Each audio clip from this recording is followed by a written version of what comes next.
Welcome to a Foxy Tech Tips tutorial on inverting the colors on Mac.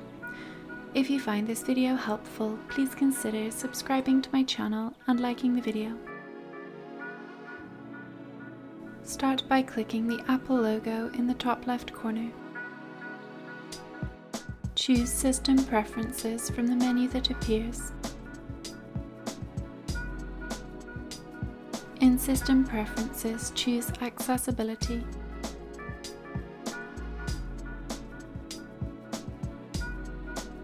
Choose Display from the left sidebar menu.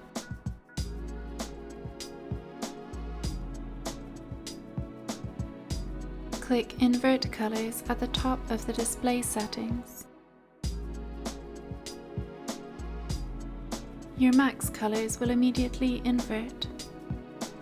You can't see it change on my screen as the camera didn't pick it up, but it will change for you. And that draws an end to this tutorial. Please like the video if you found it helpful and subscribe to Foxy Tech Tips for more Mac tips and tricks.